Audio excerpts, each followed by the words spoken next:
What is going on, guys? Dave from Wake Up It's Football alongside of Ezra from Idiot Sports Talk, bringing you guys a Week 6 episode of the Red Zone Blitz for the 2015 NFL season.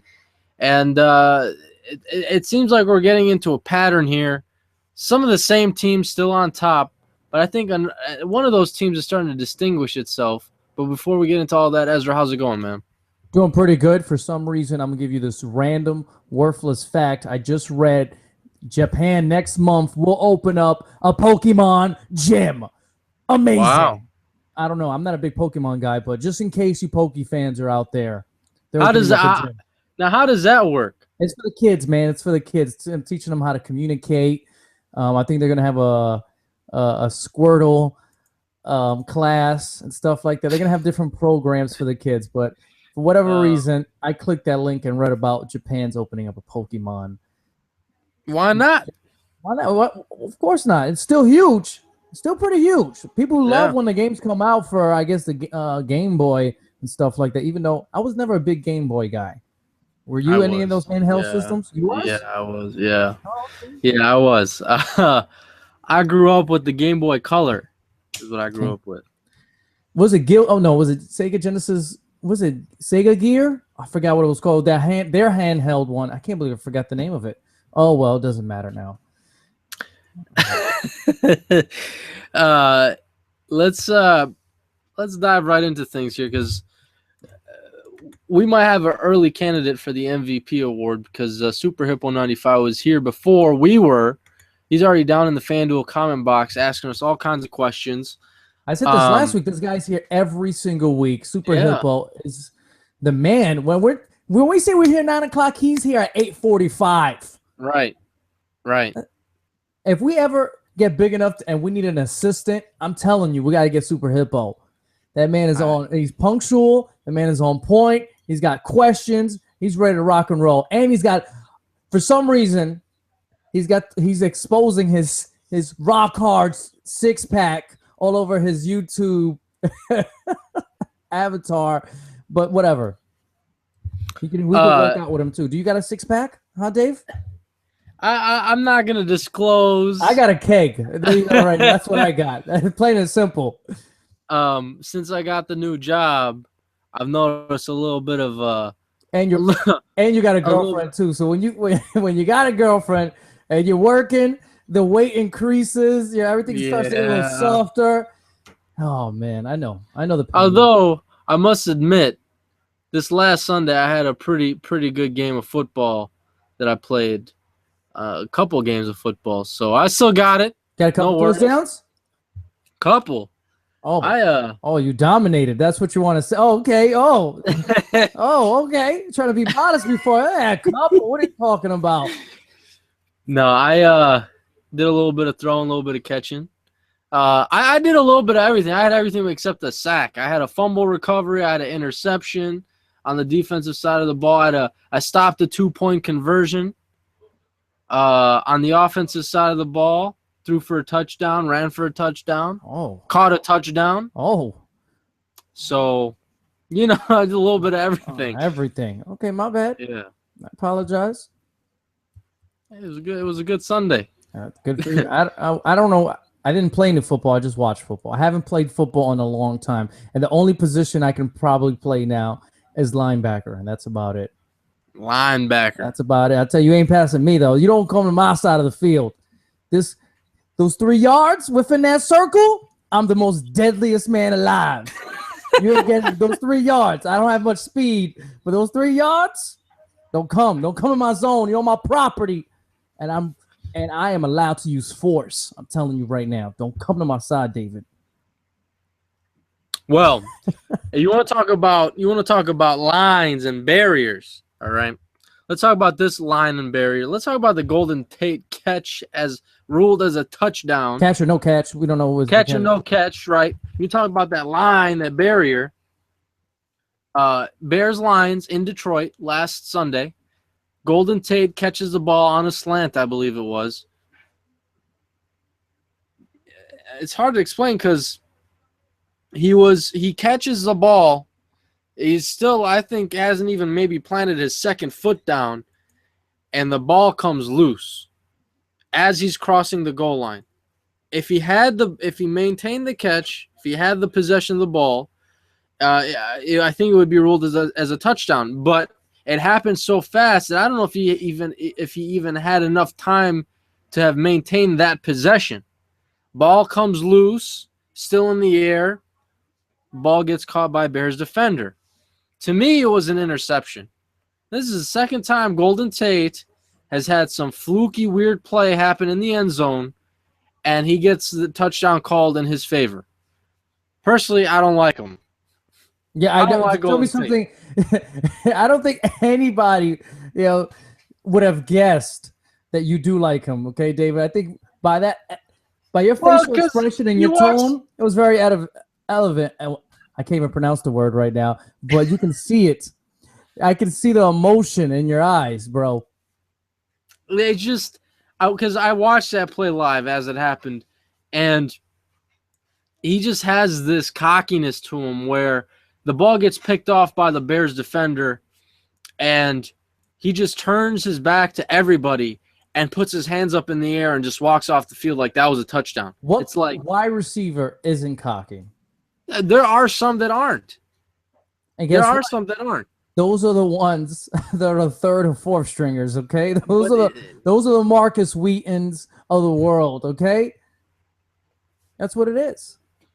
Most big-time receivers, I'm not saying Golden Tate is an elite receiver, but he has established himself as, a legitimate number 2 guy, big-time guy. He was the most consistent player last year. Most of these guys are very confident and full of themselves in a lot of ways. That's just the way it is. Give me the ball and get out the way. Look at Sammy Watkins. I need 10 targets. I need 10 targets. Yeah, but the thing is that it comes down to talent, and at that point, Sammy Watkins, I'd be frustrated too if I was him. He has the talent. He has the talent to be a top 5 receiver. He just doesn't have the quarterback talent to get him the ball. I know. I'm just saying. Most of these wide receivers have this personality. So don't get fault on Golden Tate. And to speak on the catch, by NFL rules, it's not a catch. I agree with you. It was not a catch, such. But to me, if you're asking Ezra, okay, in my mind, usually if you got the ball, you take one step and the other foot is down, especially in the red zone, boom, it should be a touchdown. To me, you got both feet down and you still got possession. Just talk about complete the catch, whatever. The ball is the ball doesn't hit the ground. I'm not talking about if the ball doesn't hit the ground and such, and both of your feet are down. To me, that's a catch. But if that's not a touchdown, then obviously Calvin Johnson, Des Bryant, those are not touchdowns. You have to be consistent, and which the NFL has been until they messed up with this call. It was a play that was too close to call. And they reviewed it as well. It's not like they didn't. They obviously reviewed it. All touchdowns are reviewable. Yes. Right. And it must have been one of those plays where they needed 100% concrete proof, evidence to overturn the call. So I don't think they had it. They didn't know exactly how to call it. It was too ticky-tacky, and they ended up calling it as a touchdown. But I think most people believe that it was not. It was an interception. So yeah, like I said, by NFL rules to me, but like I said, if you're not going to call Calvin Johnson, Des Bryant a touchdown, this should not be a touchdown either. Yeah, I don't think so. I don't think so by their rules. But in my mind, to me, all those are touchdowns. And that was a question that was raised by Super Hippo 95. One of 4 questions he hit us with right away. Here's one that I'd like to ask because I was gonna hit on the Eagles tonight. Are the Eagles the best team in the NFC East? No. Who is? Who is? When healthy, the Cowboys. Right. That's it. And I still have to. You know what? The Eagles have been fortunate. They really have, because the Giants shot themselves in the foot twice in the first 2 weeks of the season. Cowboys getting hurt.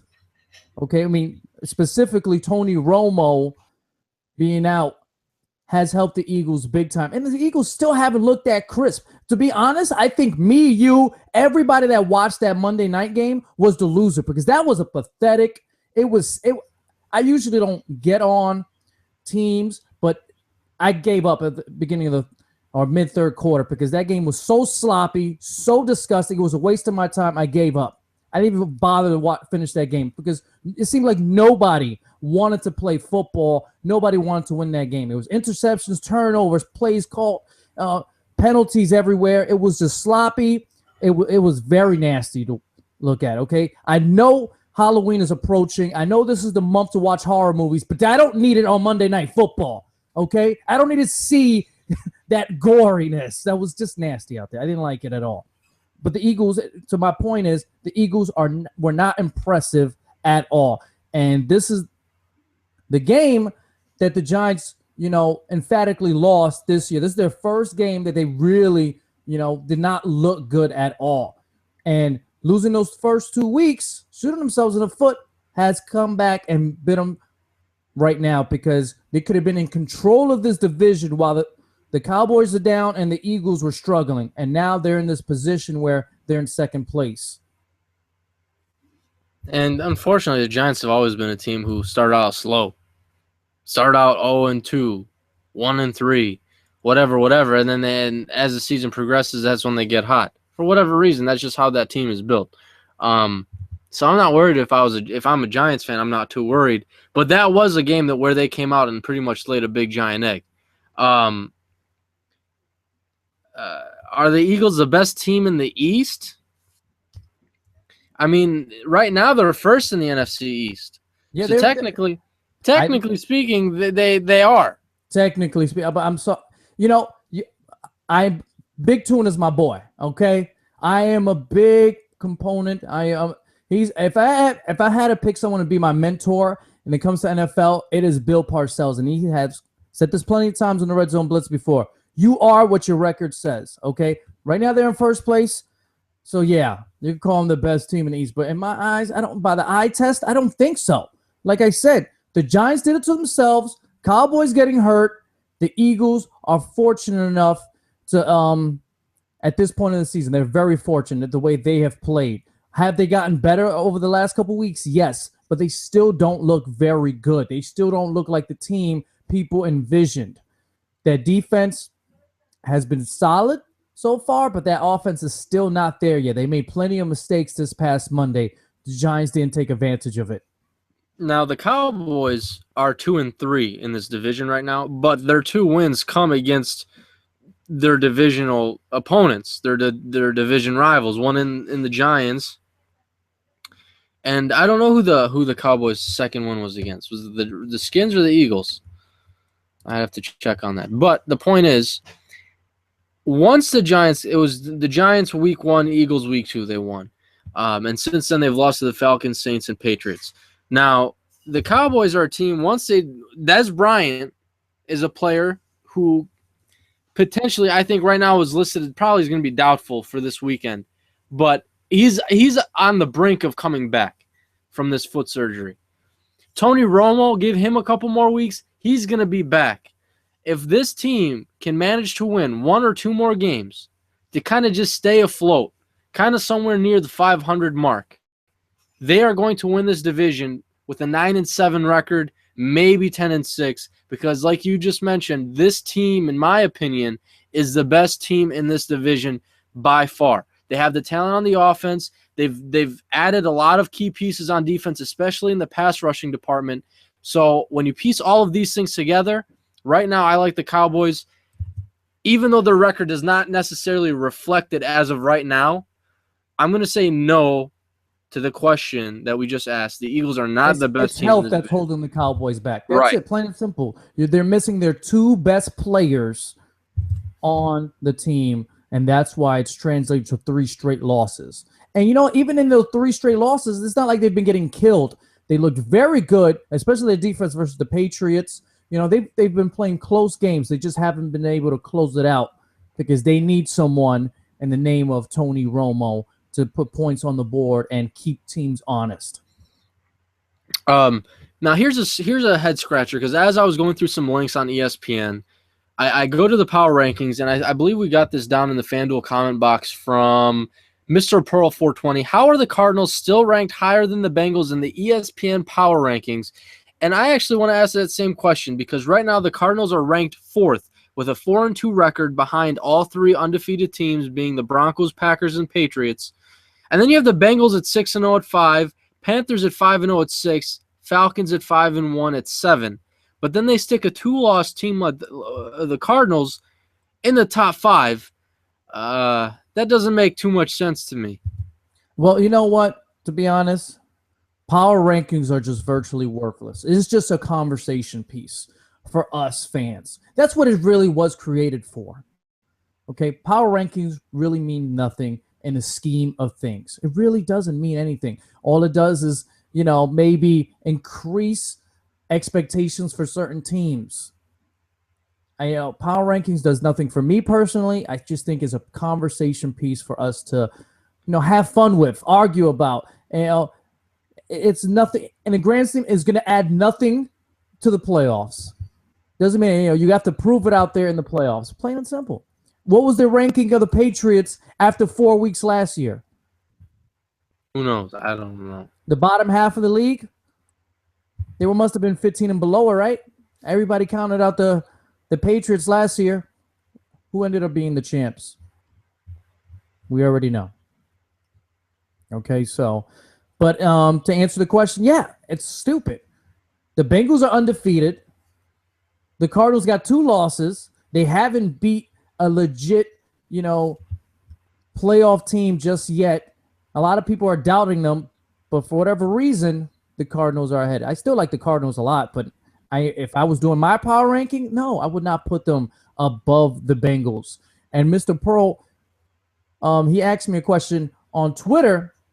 He wants to know, do the Bengals have the best weapons in the league? Because this past week, you've got Ray Lewis saying this is the most talented team he's ever seen. You got Colin Cowherd saying, the pieces around Andy Dalton has elevated his play, that they have the best pieces in the league. So that's the conversation going on. Are the Bengals have the best pieces, best weapons on the offensive side of the ball? I don't think so. But I'm going to let you go, Dave, first and see what you think. I mean, they were the same exact pieces he had last year in Giovanni Bernard, Jeremy Hill. Granted, Jeremy Hill was a rookie, and Giovanni Bernard has another year under his belt. And Gio was hurt a little bit last year, I believe. I think he was hurt too. So I mean, if the elevation is from another, an extra year of experience, then that's what it has to be, because Jeremy Hill hasn't played like he played last year. He's played worse. AJ Green is that elite weapon on. He's a guy who I was actually pretty high on coming out of Notre Dame when I watched his tape, and I thought Tyler Eifert was going to be a solid tight end in the league, but it took him a season or two, and now he's kind of emerging. Statistically speaking, I think he's behind Gronk as the number 2 tight end in the league. Jimmy Graham not being utilized in Seattle. Tyler Eifert's putting up the touchdowns in Cincinnati right now. So Andy Dalton's got, pretty much wherever he looks. I got AJ Green, I got Mo Sanu, I got Tyler Eifert. I can hand the ball off. So we'd have to have a serious conversation as to which team rivals or competes or could be better than them. I already have a team. I think that's the Steelers. I'm not saying the Bengals don't have very good pieces, because I've said it plenty of times. They have probably the most. I've been saying it for years. Am I right, David? That the Bengals have the most talent in the AFC. Very balanced. They're not bad in any area. But if you're talking about weapons, give me the Steelers' weapons. You got Le'Veon Bell. You got Antonio Brown. You got Martavius Bryant. And you know what? Heath Miller's a very underrated tight end. They have him block a lot of times, but when he does go out, he can make a grab. To me, he's like Jason Witten, but, Jason Witten light. I think the Steelers have the best weapons in the league. Bar none. If we go through the rankings of weapons between the Steelers and Bengals, who are you going to rank number 1? Le'Veon Bell, probably. Number 2, Antonio Brown. Number 3, AJ Green. After that, I would imagine, who are you going to throw in there? I would put Martavius Bryant. So 3 out of the top 4 players are Steelers. And if we haven't included quarterbacks, because if you include quarterbacks, who would you take, Big Ben or Andy Dalton? Right now, I take Big Ben. But no. Right now, I take Andy Dalton. You're out of your mind. Okay, I'm still going with Big Ben. You're going with Andy Dalton. I love the Big Ben is on the bench. Yeah, Big Ben is hurt a little. Yeah, he is. Look who's talking, man. You praised Josh Gordon for the last 16 years. He's been on the bench. What's your point? I'm just saying. Currently speaking, Andy Dalton has 14 touchdowns, 2 interceptions in 6 games. He's having a great year. Give me Big Ben. Okay, fine. Okay, fine. Big Ben. But there are, I think, I can't answer your question. I can't answer your question as to who has the best weapons, because I really need to look at every roster and be like, no, maybe, yes, and compile a short list, and then I have to get back to you. But right now, I can't do it. I can't believe that. I can't believe you just said that. It's okay. Steelers have the best weapons in the league. You have arguably the 1 or 2 top 3 running back, top 3 wide receiver. Come on. Okay. Yes, but top three deep threat. Are we talking about the top players at each position versus the overall group? The overall group, like you have Gio Bernard, Jeremy Hill in the backfield versus Le'Veon Bell, and Williams, who's had a stellar first 2 games. That's true. Who had a stellar first 2 games. Yeah, Pittsburgh. Martavius Bryant is a young receiver. I think he was suspended the first 4 games. Yes, and you saw what he did in his first game back last week? He carried them to a victory. Marcus Sweeten, how's he doing? Marcus Sweeten, I won't put him there. He'll probably be ranking 7th on that team. Marcus Sweeten, he's had his chances, but he hasn't been consistent enough. I'm not going to give Marcus Sweeten any love. I just dropped him from my fantasy team, too. So that's that conversation. I think we had someone comment down here on Tyler Eifert. Also, Marvin Jones missed all of last year, 10 touchdowns in 2013. Eifert missed all of last year, 2 big pieces missing last year. Did Eifert really miss all of last season? I don't remember him missing big time last year, but we got a bunch of comments and questions in the FanDuel comment box. We'll get it. Cameron wants to know how will the Jets manage against the Pats, but we'll get into that in a little bit. On the clock football, he was talking about, arrogance and all that. Yeah, he was saying some players like Larry Fitzgerald, Chad Johnson. Who's Chad Johnson? Calvin Johnson, I think he meant. AJ Green, Julio Jones, Thomas are just get it done. Like those are the quiet guys and stuff like that. The ones he's talking about arrogance and, a lot of confidence. He's talking about DeAndre Hopkins. Oh my God. He wrote the Hopkins, who's having an incredible year. Odell Beckham, Steve Smith, and Antonio Brown and such. So he said everybody plays their own way and how do they feel comfortable. You can't fault anybody for playing with confidence after all they made it to the NFL.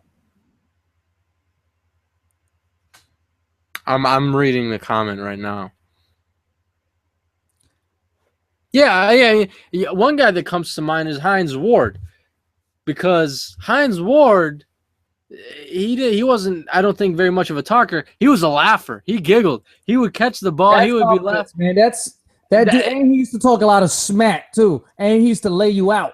But what I mean by fights with quarterbacks, I have no idea what you're talking about. But what I mean by laughing is he would laugh because he's just, I don't know, he's like excited to be playing the game. That's just like who he was. So he'd be smiling, running down the field. That's a different type of receiver. He wasn't one of those cocky like Terrell Owens. Oh well, Terrell Owens is that. You're talking about the the top of the top of Randy this. Moss, Chad Johnson. Chad, Not only those guys. With the pom poms. Oh, I used to love Ocho Cinco. One of the best entertainers in the NFL ever. Awesome. Well, Terrell Owens had the pom poms, didn't he? It wasn't Chad Johnson. It was T.O. Didn't both of them have pom? I think both of them grabbed pom poms before. T.O. also did the popcorn as well. Who did the sign the autograph? Was that T.O.? That was, I believe, T.O. Joseph. Okay. T.O. did a lot of them, man. Yeah, T.O. He was out there too. He went to the Star. I know that. Remember with the Cowboys? Yeah, I remember that. Randy Moss mooing. Didn't he told you guys to kiss his ass, the Packers fans? yeah, he fake mooned everybody. Which, I mean, people were upset about that. People thought he was being rude and everything. Like, are you serious? It's a game, okay? Please. He's having fun. He's a giant turd. You know how many fans are turds themselves? Plain and simple. How much smack talking is a fan talking to a player from the stadium, from the stands? There's a lot of junk come out of their mouths. Player can't say, hey, kiss my ass. If I was a player, I'd do it too. I got no problem with that. If you're willing to talk smack, I'm talking about the fans, you should be willing to able to take it too. Also, it's plain and simple. Thoughts on the stupid play by the Colts? Did you catch it, Ezra? Did I catch? That was a joke. That was pathetic. That was easily the stupidest thing I've ever seen in football. Okay, and I'm all for stupidity. I'm all about idiotic stuff. Plain and simple. Idiot sports talk. Idiot Ezra. I'm cool with stupidity. That was a travesty. I can explain it for those. I defend Pete Carroll on the field and fired him on the spot. Fired who? Chuck Pagano. Hold on. He should have went on the field and said, it's time to go, buddy. It is time to go. All right? And please explain that. Please. All right. So what happened was they did an interview with the punter. And the punter explained it as it was a play that was designed to have the entire team pretty much shift to the end of the field. And as they were shifting, the idea was to have the punt team for the Patriots switch with the defense of the Patriots. And as they were doing that, they were going to snap the ball to cause a 12-man on the field penalty, which would then advance the ball 5 yards and give them a first down. But the person, first of all, they didn't switch their personnel. So if they didn't switch their personnel, the thought process would be, all right, we're not going to snap the ball. We're going to take the 5-yard penalty. They'll delay a game and punt it. But what happened was number 17, who was number 17 on the Colts? I can't remember. Receiver who wasn't in on the game plan because the actual center who was supposed to do it was sick, hurt, injured, something happened, and the person snapping the ball was not supposed to be the person who was snapping the ball. So he didn't know that he was not supposed to snap it, so he snapped it. And that's what happened. Oh, wow. So the play was designed for Funny or Die, right? That website, Funny or Die, you know that website, right? So they do comedy. I don't know. Videos and everything. They do a lot of Will Ferrell stuff too. Comedy or Funny or Die. And it wasn't funny. If you're a Patriots fan, that was hilarious. Yeah. Why would they switch to a defensive personnel? It's illegal formation. You're not gonna cause me offsides if you can't snap the ball. It gets us a penalty. Do you understand what I'm saying? If I know what you're doing is illegal, it makes no sense for me to adjust. Because if you snap the ball, it's a penalty. All the Patriots could have all laid down Okay? They could have all took a nap while that was going on, and it would have been a penalty. The Patriots could have did musical chairs. They could have did anything they wanted on their side of the ball. It was an illegal formation from the start. You try to Jedi Bill Belichick and the Patriots. All you did was cause yourself humiliation, and I think this play. I said it the night of. This play's going to get him fired. Okay? He is done. Chuck Pagano is done at the end of the year. They're going to win the division. The Colts are still going to win the division because it's a garbage division. But he's gone. He's gone unless he wins in the playoffs, which they could because, they got Andrew Luck, who still hasn't looked great as of yet. And your prediction of them going to the Super Bowl is not looking good at all. But they can be dangerous because of Andrew Luck. But this team is going in the wrong direction. One with talent because they don't have crazy amounts of talent is showing on the field. And now their coaching is doing stuff like this. Man, Super Hippo 95 is throwing down all kinds of comments.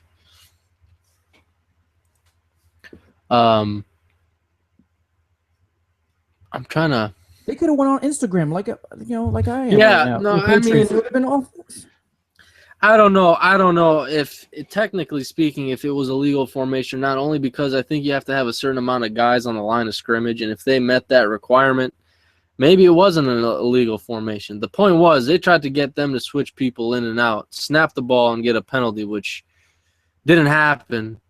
And it was just a miscommunication because the guy snapping the ball didn't know anything about the play he was partaking in. Yeah, he'd never done it. He didn't know anything about it. So he snapped the ball. Worst play. I think, that still is the worst play ever, though, in my opinion. Chuck Pagano's done. He's done. Oh, Joe Horn's phone is still the GOAT. Super Hippo. Joe Horn, Saints receiver. He's a beast in Madden 16, FYI. Just one. Joe Horn. Joe Horn. He's an absolute. Yeah, 16. Because in draft champions, you can play with like classic, old school, players, and he's one of them. Like 2002 Joe Horn. Absolutely, he's a beast. Beast. Put their hands in his ball. You can't take him down. He was a really good receiver for the Saints. Okay, he's probably I don't know. It's not saying much, but probably the greatest Saints receiver of all time. I guess Marcus Colston has a claim to that. Potentially, yeah. But still. I want to see what the Jaguars have been up to because Blake Bortles in fantasy right now is ranked as the 5th best fantasy quarterback, and I find that hard to believe. Wow. Yeah, he's number 5. You got Dalton at 1, Rodgers at 2, Brady at 3. I can't remember who was at 4. Bortles at 5 and Phillip Rivers at 4. Bortles at 5 and Palmer at 6. The Bortles is a top 5 fantasy quarterback right now. His team is 1-5 because they throw a lot. They got some deep. They got some good receivers over there. They do. Yeah, they do. I can't believe Allen Robinson, who just Allen got Robinson, and Hearns as well. Blake Bortles has got 13 touchdowns. That's one less than Andy Dalton. He's got 7 interceptions. That's not bad. He throws a lot of. They throw a lot over there. I think that's what it is. He's got 242 attempts. Okay, he's gotten better this year. I don't think he's taken that real big step. Like wow, he's going to scare some people, but he's taking a very good step. Robinson's got 488 yards, 5 touchdowns. Allen Hearns, they're both named Allen. He's got 460 yards, 4 touchdowns. So they got those 2 receivers doing their things, and they just got Julius Thomas from injury. So he's on my fantasy team. So I'm hoping he does very good things with them. So you know what? Speaking about weapons, we were talking about the Bengals and Steelers. The Jaguars got some weapons on their side of the ball. They're just young. They're very young. And I think they need to clear up their – I'm not big on their running game. I'm not big on. TJ Yeldon's a rookie. You gotta give him some time. I understand that, but usually rookie, if there's a position that has most of the time has an immediate impact, is the running back position. Give him some time. I'm giving him some time. I'm not saying he's a bum. I'm not saying draft a new guy already. Maybe they should, but that's not the point. The Jaguars got, wait till when they get a new coach next year. Oh man, already with that talk. You don't think they're gonna get a new coach?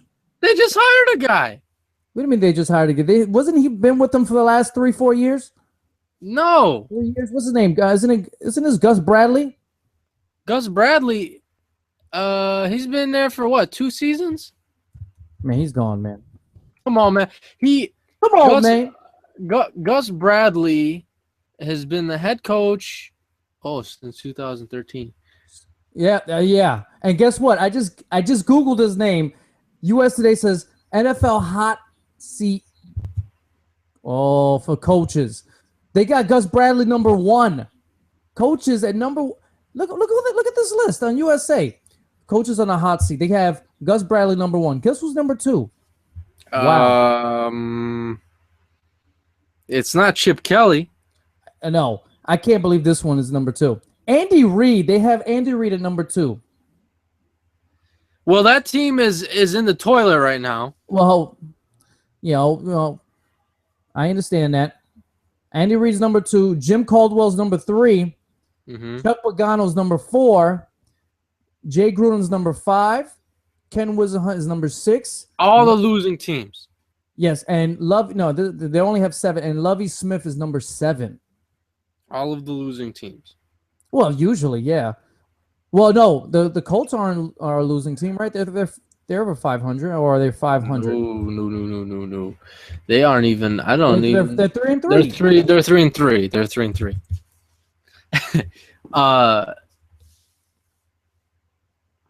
Who gets 5? I think Pagano. If they don't at least make the playoffs this year, he's gone.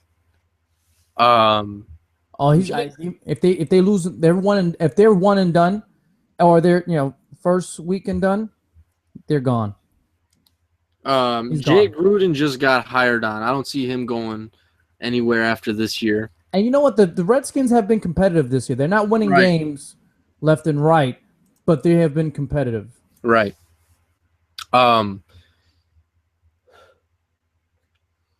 I mean, so we've seen Joe Philbin leave. He's gone. So I don't know what they're going to do at the end of the season, who they're going to try and go out and find. I've heard rumors that Jim Schwartz is a possibility with that Ndamukong Suh connection from Detroit. I know who they should pick already, man. Who? I've been saying it last year. I wanted the Jets to interview him. I think he's been, and this year he's definitely going to get some interviews. That is Hugh Jackson, the offensive coordinator for the Cincinnati Bengals. He was a former head coach of the Raiders. I thought he did a solid job with the Raiders and the talent they had. I think he went 8-8 with them. This guy knows how to coach, and he's good. But man, he's really aggressive on offense. Look at what they're doing with the Bengals. I know he's got pieces over there, but he's utilizing all those pieces, and they're progressing under him. You give a young QB some of those young pieces over there under his control, I think Hugh Jackson, his personality with the personalities of the Dolphins will mesh perfectly. I think he will be a great fit for the Miami Dolphins. And as a Jets fan, I hope that doesn't happen. Maybe the Jaguars should go after Hugh Jackson. I think this guy is going to be a head coach next year again. He deserves it. He's overdue. I think he's, like I said, I was hoping the Jets interviewed him. Todd Bowles was my number 1 guy because he was a former Jets assistant, but Hugh Jackson was on my list. I like that guy a lot. I've been out of the loop on coaches because of Mike McCarthy being here for so long. I don't pay attention as much, but Greg Schiano, I heard they were thinking about also taking a look at in Miami as well. So it'll be interesting to see who they end up snagging for that position. But Do you think Gus Bradley's number one on that list for the for that hot seat debate? I could see him being a number one right now. To me, it's going to be my number one would be either, if you're talking about hot seats, my top three would be Chuck Pagano, Gus Bradley, and I think Jim Caldwell. Yeah. I'll tell you who's number one on my list, and it's none of those guys. It's Chip Kelly. No. Yeah, it's Chip Kelly. No. Nope. Chip Kelly has deconstructed that team and reconstructed that team. Okay. If this man does not get into the playoffs, he's on the hot seat. The hot seat means if he doesn't get to the playoffs, he will be fired. He is GMing this team. Yes, he is putting this team together. That means he's got the owner's ear because he was the head coach last year. He went to the owner and said, "Hey, you know what? I'm Chip Kelly, dog. Give me power of GM. Let me get personnel." What did the owner do? All right, see you later.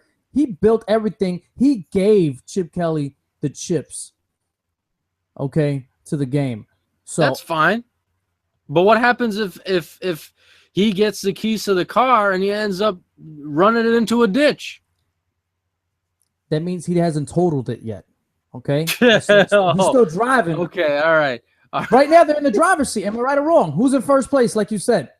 Right. Chip Kelly and the Eagles are in first place. They're in the driver's seat right now. So I don't think he's in the hot seat. Like I said, I think the owner likes him a lot. And it's not like he's had losing seasons before. He's had 2 straight 10-6 seasons. You're going to fire him after 1 losing season if that happens? I'm just saying. You don't have to be on a losing team. You don't have to be coaching a losing team to be on the hot seat. We saw Marty Schottenheimer about 10 years ago get fired with a 14-2 record. I understand that. And he's never got another job after that either. No. But I mean, I think age might have to. He was old when that happened, and he's only gotten older since. So I don't know if he's. I don't know, but different story for a different day. I'm still putting Chip Kelly in that conversation. I disagree. I don't think he has to worry about anything, unless they lose 8 straight. Then, yeah, that's a different story. But right now, he's not worried. Nope, that seat is nope. Not even his cars has his seat warmers. That's how chill he is right now. His 2016 doesn't even have seat warmers. He's like, I'm not in no hot seat. Crazy, don't put on that button. I'm good right now. Oh man. Let's head down to the FanDuel comment box. Ezra's going crazy over there. I'm going crazy. You're going crazy. Your hair looks nice today, just to let you know. Thank you. I appreciate it. I just got a haircut this weekend. I need to get mine tomorrow. Looking scruffy over here. Yeah. Super Hippo said Jags might be the best team in Florida. Yeah. I don't know about that. Okay. I don't know. The Buccaneers got more wins than them. There's only 2 teams, right? Is there another team? No, the Miami Dolphins. There's 3 teams. No, the Jags are not the best team in Florida. Totally disagree with that.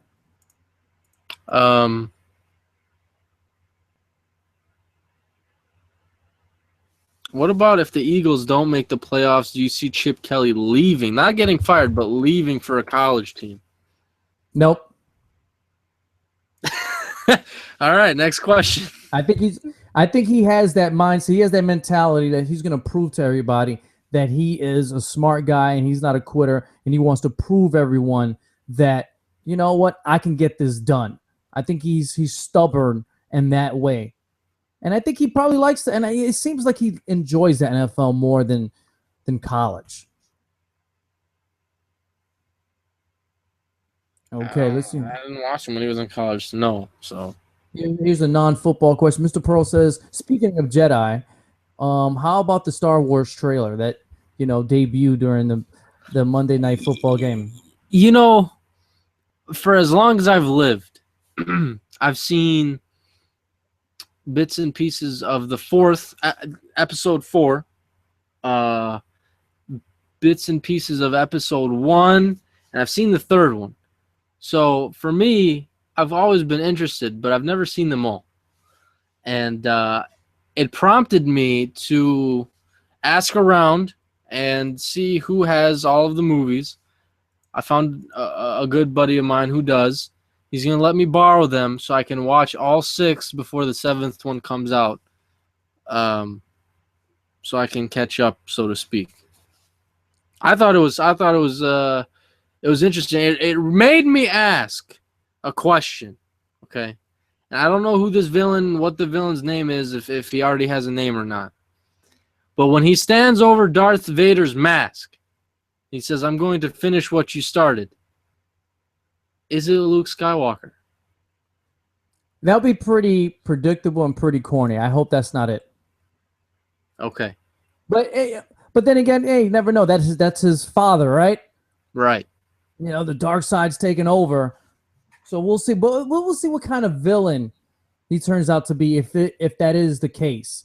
If he does decide to fill in for his father. You know, but to be honest about the trailer and Star Wars, I'm going to keep it simple. I'm more excited for Deadpool. What's that? You don't know what Deadpool is? Marvel character? Oh, wow, David. I don't know. If you're talking about trailers, specific trailers, it did not get me hyped as much as Deadpool. So I'm going Deadpool over Star Wars. I'm still going to watch Star Wars. You know I love sci-fi movies. I love watching all kinds of movies. Sci-fi is one of my top 3 genres, and Star Wars is the Mac Daddy. The King is going to break all kinds of records. But the trailer did not get my blood boiling like most people. You know, it didn't get my blood boiling. I didn't care. I could care less. It's just a trailer, but it made me ask a couple of questions. Well, it made you think. It really didn't do anything for me. I really did not have any sense. Or maybe because the game was draining me so much, I did not care for it. Maybe I got to watch it again, the trailer. But Deadpool, I'm more excited for 2016. You saw Han Solo. You saw Princess Leia. You saw Chewie. You didn't see no Luke Skywalker in there. So, anyway, Starbucks. Back to football. You got a bunch of comments trickling in. Mr. Pearl says, "Don't know what Deadpool is." I don't know. I don't know what some of these things are. Check out Deadpool, man. That's all you need to do. I'm gonna let you slide right now. He said, "David is dead to me." Cool dude with Taco. Isn't that Taco from the league? That's who? Taco. The Taco's from the league. What league? You ever heard of the show, The League, about fantasy football, the comedy show? I think I've seen an episode of that or two, Taco. maybe. Cool dude with Taco. Rafi's the man, though, on that show. What do you make of the Colts season so far? Disappointment. Garbage. And stupidity. Disappointment and stupidity. Terrible. Poo-poo. I don't think it's that. Okay, it's not that horrible. Okay, they're in first place. That division is so garbage. They're lucky. Oh, they're so lucky that division's garbage. I haven't even hit on FanDuel. We didn't even get to do a FanDuel league this week because everyone told me that they wanted to join in. Oh, I'll put $2 in my league. I'll fill out a team. I'll put $2 here. I'll put $2. I was like, oh, we're gonna have about 8 people who want to play this week. I do a league for 8 people and 4 people join, and the league had to get canceled as soon as the game started. Yeah, that sucks. Some people were asking, one of the subjects we were going to get on was the Seahawks. Speaking about the, because Cool Dude has a Seahawks profile picture. Seahawks 2-4. Uh-oh. I think is well documented what their problems are right now, David. Okay? That fourth quarter defense. Fourth quarter defense. They had 4 fourth quarter leads. One against the Rams, Packers, Bengals, Panthers. And if you look at that list, those are no slouches there. Those 4 teams, okay? No slouches. But versus the Rams, 31-24 lead. 17-16 league over the Packers, 24-7 over the Bengals, 23-14 over the Panthers. And they lose all 4 games because of their fourth quarter defense. Yeah. You got to learn how to finish. You got to learn. You know what? And I don't want to put everything is they're all focusing on the defense. But you know what? That means the offense is not doing their thing in the fourth quarter themselves. Okay? Because if you look at it like this, if they're up 31-24 versus the Rams, they lose 34-31. That means they didn't score again. Packers, they're up 17-16. They lose 27-17. How many points did they score? 0. Bengals, they're up 24-7 and they lose 27-24. How many points did they score again after that? 0. 23-14. They lose 27-23. So people are going to focusing on the Seahawks defense, notably so because that was their strength in their run the last couple years. Legion of Boom, and once they had a lead, it was all over because this defense will suffocate you until the end, and they're not that same defense anymore. So that's why they're looking at it. Matter of fact, here's another thing right here. For 3 years, between 2012 to 2014, the fourth quarter passing defense, 60% completion rate, 14 touchdowns allowed, 22 interceptions, 35 sacks with a 69.3 rating. 6 games this year, 86% completion rating, 5 touchdowns, 0 interceptions, 4 sacks with 135.5 rating. That is horrid. Okay? You're talking about horror movies. We were talking about earlier that is a horror show right there. 86% completion rate given up in the fourth quarter this year.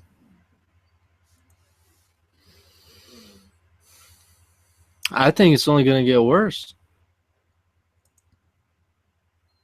Oh, in the grand scheme of things, because you can't really get much worse than what they are now, but I don't think this is going to be the same Seattle that everyone has seen in the last 2 seasons. Now, I don't know if you're a Seahawks fan. I don't know if you should be expecting too many more Super Bowl runs.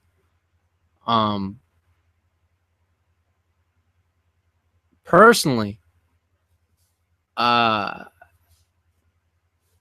right now they're 2-4. If you ask me right now, are the Seahawks making another Super Bowl run this year? Are they going to be representing the NFC? No, they're not. They're not doing that again. Are they even going to be in the NFC Championship game this year? I'm going to say no. I don't think they're doing that again. I think they're taking a step back this season, and it's showing right now. It's showing early on. They're 2-4. They should have beat the Bengals on the road, which they didn't, which I think is more of a tip of the hat to the Bengals for the resiliency that they showcased, fighting back and winning that game. But I think we're witnessing the Seahawks taking one big step back, and it's so far that's what we're that's what's happened. I'm gonna say it. I think would it surprise me? No, but I'm gonna say they're not gonna make the playoffs. 2-4. That is a huge hole to climb out of. Their division, their schedule does not lighten up too much for the rest of the year. It's a tough schedule they've been given, which is basically the same what the other teams are facing in the West. And, their offensive line problems, they're still trying to, even though Jimmy Graham did have a very good game this past week, they're still figuring out their offense to a sense, and their defense is just not the same. Maybe, the league has caught up to them. I know they have a new defensive coordinator. There's a couple changes over there, but man, I don't think they're going to put it all together in time and win enough games to make the playoffs, because the Cardinals are going to win this division with 11 wins, I believe. And, the Rams Seems like they have the Seahawks number. The Cardinals give them a run for their money. You know, the 49ers, your boy, Colin Kaepernick actually had a very good game versus the Ravens last year, but I'm not too much believers into the 49ers. I'm not going to give them too much pub right now. I just don't think the Seahawks can get out of this hole. I think the most important question to ask is, where are all the Seahawks fans going to go? Who's the next team they're going to jump on? Oh, man, that's some Packers smack talk right there. They've been fans for 3 years, man. We have a Seahawks fan inside the FanDuel comment box. Richard Sherman has tanked this season. Our line is still struggling. Defense is not as clutch as it was. Offense can't keep drives alive. He wrote in something else. He said, I don't think the season is lost just yet. But if we don't turn this around quickly, we'll be fortunate to make the playoffs. Well, the Patriots were almost in a very similar boat last season.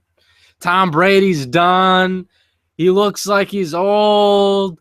He's not doing nothing. But that was after week 4. This is week 6 now. We're heading into week 7. I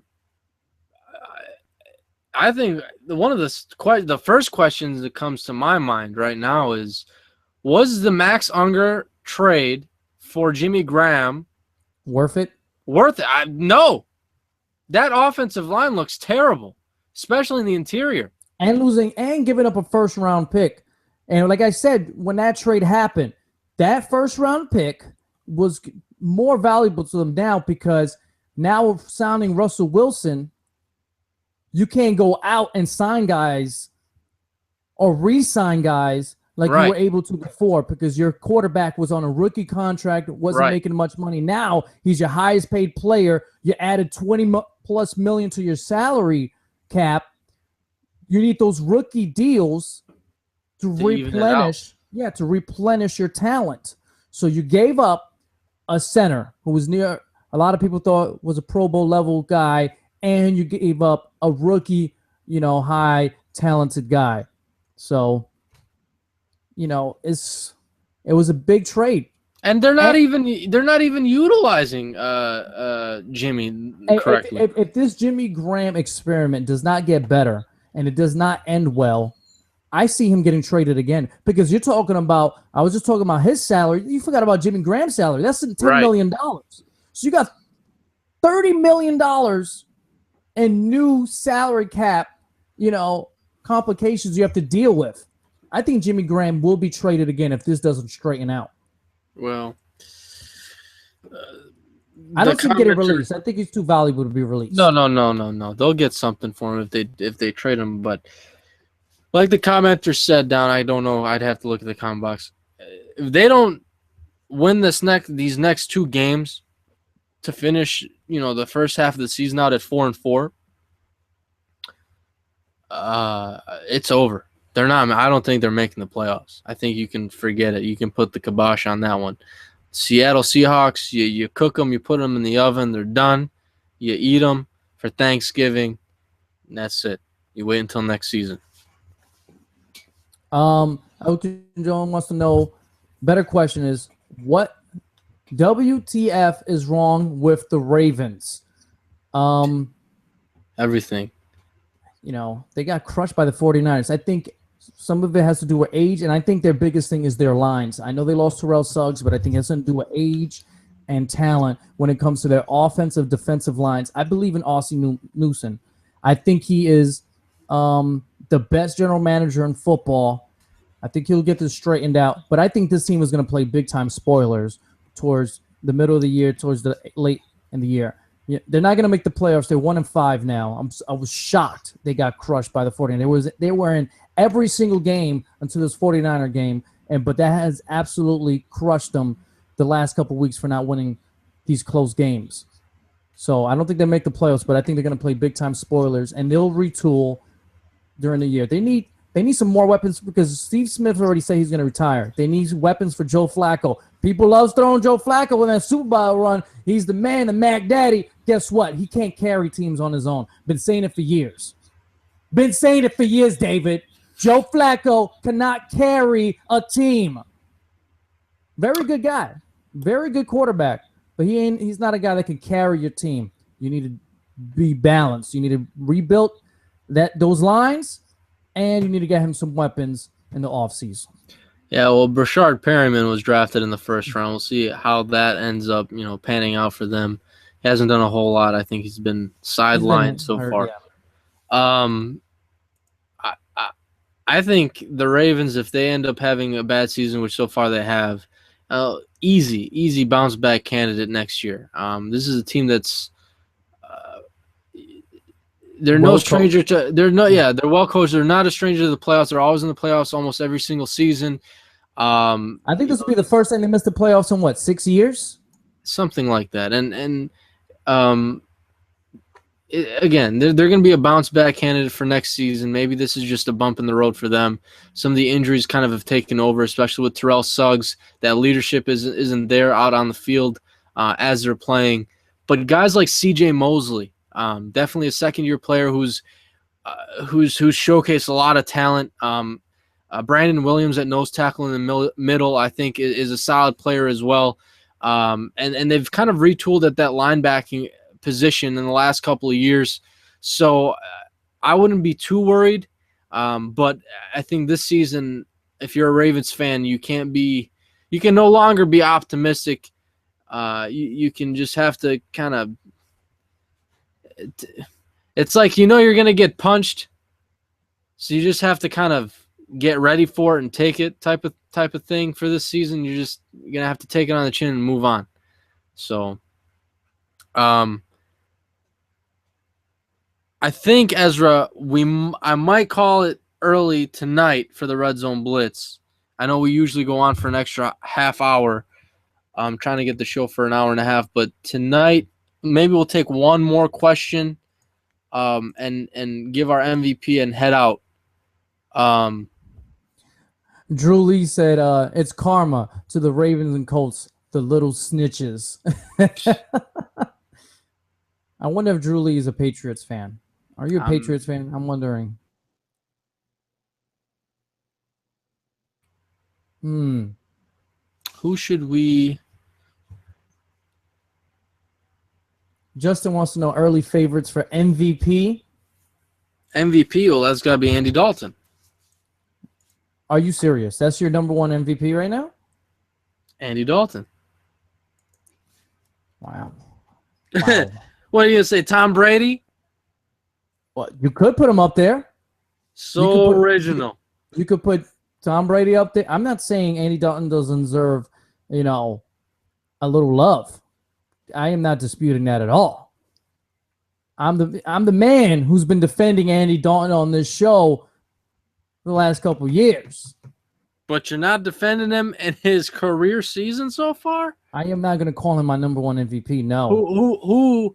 Who is he going to be? Who's your number one MVP? Top of my head, I'm going with Rodgers. No. I'm going with Rodgers. Not even close. I'm going with Rodgers or Brady. Sorry. I'm going with one of those two guys as right now, if you're talking about MVP. But I did say last week, Cam Newton deserves some love, but he's not my number one. And I'm fine with you giving Andy Dalton some love. If records, wasn't such a huge impact on the MVP, maybe you're talking about dark horses. How about Julio Jones?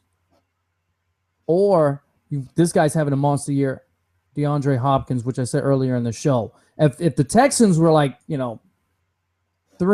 or something like that, Hopkins is absolutely beasting on the league right now. But I'm going to say dark horse. You talk about dark horse, who's really not going to get his name. I'm going to go Julio Jones because the Falcons are in first place. Or you could talk about their running back. I mean, the Falcons are in first. They're 5-1. Freeman, who's got 9 touchdowns? He's having a sick year himself. Yep. You're talking about dark. I'm going to give you those two dark horses right now. And they're both on the same team, and that is Freeman or Julio Jones. And now let me not put or and. How about MVP for the Red Zone Blitz tonight? Red Zone Blitz.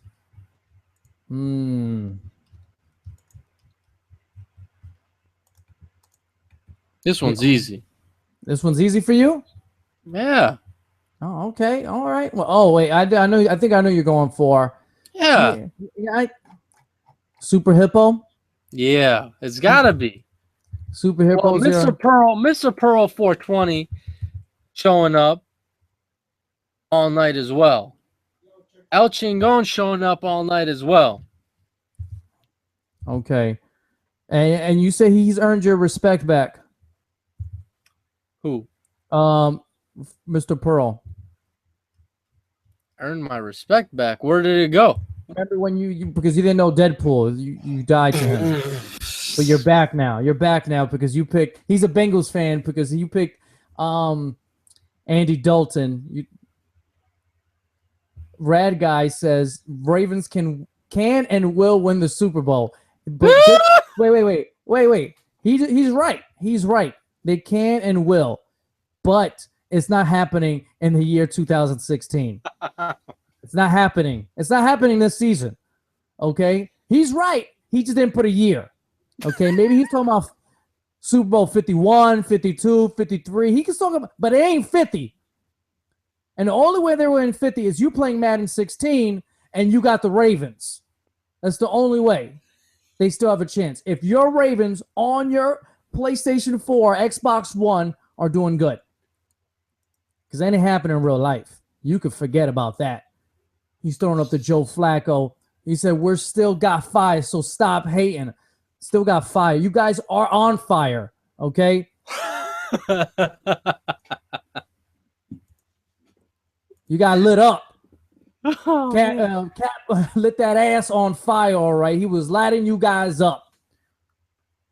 You guys look like JPP out there. You got burned. You got burned and you're missing a couple fingers and a couple wins in the lost comment. Speaking about that, isn't JPP, I've read something that he might be coming back real soon, JPP, for the Giants? I don't know, man. Hopefully he's all right, man. Hopefully he's able to come back this year and show that he's capable at playing football. But like I said, I think, man, it's tough for me to believe that hasn't affected him. Grab my strong hand. My strong hand. JPP, my strong hand. I'll help you out, my strong hand. The scary movie. That's what I thought. JPP be like, grab my strong hand. You can't do a you can't do a sweet move with 3 fingers. What are you gonna do? That'll be messed up. You see a ref, how am I holding? How am I holding? You gonna call holding call me? This is ridiculous. I mean, the stupidest flag in the NFL. Oh, God. Calling holding on JPP. Makes no sense. I'd like to see the replay. His glove is flapping with the empty fingers. It got caught in the pad. That's the only way. If the 2 fingers got caught in like the defender's shoulder pad or something, or in the helmet. Oh, man. So who's your MVP for the Red Zone Blitz tonight? I'm also gonna go with Super Hippo. 6-pack rocking. Well, that does it then for the Red Zone Blitz. I know we're heading out a little earlier than usual, but that's a show we have for you guys tonight on the Red Zone Blitz. Dave from Wake Up It's Football. That's Ezra from Idiot Sports Talk. Drew Lee said in Scary Movie when he sticks his hand in the cake or something had me. I guess when he went to go lick the cake, he's like, "Oh, delicious!" It's a little hand. That's messed up. JPP at his son's birthday party. Don't be like that, Drew Lee. That's messed up. Oh, Ron said the Falcons aren't for real. Yeah, no, that's that. You have the hottest running back in the game right now. You have one of the best, if not the best, wide receiver in the league. And Matt Ryan is not a very bad quarterback at all. So defensively, been a little bit better than last season. I don't see why they aren't. And they're first in that division. They're 5-1. They're not at first. They're the Panthers in first. We keep forgetting. Oh, yeah, I keep forgetting about that. I made that mistake too. The Panthers are in first place. That's why Cam Newton deserves some love. Let's head out on the Red Zone Blitz before we make any more mistakes, because that was a pretty big one. Well, We didn't even talk about the Panthers tonight. One last question. One last discussion. There's what, 5? Let me see how many undefeated teams. There's 1, 2, 3, 4, 5. There's 5 undefeated teams. Yeah. Okay. You got a couple teams with one loss. The Jets. We didn't talk about the Jets and Patriots. You got the Falcons with. There's a lot of top teams right now with really good records. Wow. If I don't remember the last time there was so many teams. There was extreme tops and bottoms. There's not too much middle this year. It's a lot of top teams, a lot of low teams, a lot of 1-win teams, a lot of 2-win teams at this point. And I wonder what that is. But don't worry, my Jets, if they want to take care of Tom Brady, what you got to do is you got to hit him to the ground. That pass rush, the blitzes have to get to him, and it's a simple formula. That's how you beat the Patriots. You got to take out Tom Brady, disrupt his timing, jam up their receivers, especially Gronk. Hopefully they put Revis on Gronk. There's something among those lines, and Buster on Julian Edelman. I think he's the X factor for the Patriots. Buster Skrine? Yeah, Buster Skrine. I think. How has he been doing? He's been doing great. The man could play nickel. He's been playing nickel most of the year. He's done a great job against the slot receivers. You could pull him at number 2 when Cromartie needs can't handle his guy. Buster has been a lot of ways on the defensive side of the ball, our X factor. Okay, he's been doing a great job for us. Chris Ivory, beast. Him and Brandon Marshall are MVPs. I think it's going to be an interesting matchup. And for me as a Jets fan, I think it's really the game that's going to show me and gauge the Jets. They don't have to win the game versus the Patriots to show me they're for real, but I want to see how they handle Tom Brady in this offense and their expectations, especially that they're undefeated. We're 4-1. Is a big-time matchup for the first place. I want to see how they come out mentally and how they handle this situation. So we don't have to win it to show me that we're for real, because in a lot of ways, I'm still scared for my Jets because I am not a huge believer in Ryan Fitzpatrick. We were sloppy in the first half versus the Redskins, but I love how we responded. So I want to see how we respond to the big-time pressure this week. And can we play from behind? Because if the Patriots get, let's say, a 14-0 lead, can we make a game out of it? Can we come back and climb back to the top? So we'll see. I think it's going to be a great game. I hope so. It's a huge indicator for me. On that note, Mr. Ezra, we are going to head out. Jets, Packers, Steelers, Cowboys fans. Jets, Packers in the Super Bowl. We're going to if that happens, we're going to the Super Bowl, right? I'll empty out my credit card. Where's the Super Bowl this year? I have no idea. I'd have to look. Is it Dallas? we could go, but you know how much one ticket was last year for the Super Bowl? We'll go to the city. How about we watch the game at the bar? Wasn't it like $1,200 or I heard the low end last year, $5,000. Nah, I'm not going to no damn Super Bowl for $5,000. I'll stay at home and eat my Cheetos on the couch. Spend no $5,000. That's believe me. I'm with you all the way. That's why I said we'll go to the hosting city. We'll just go watch the game at the bar. Maybe get in a bar fight or two, right? That's how you do it. Whoop some Packers' asses. All right, guys. Dave from Wake Up It's Football. This is Ezra from Idiot Sports Talk. Check us out this week. No FanDuel League this week because nobody wants to sign up. So we're not doing it. Later.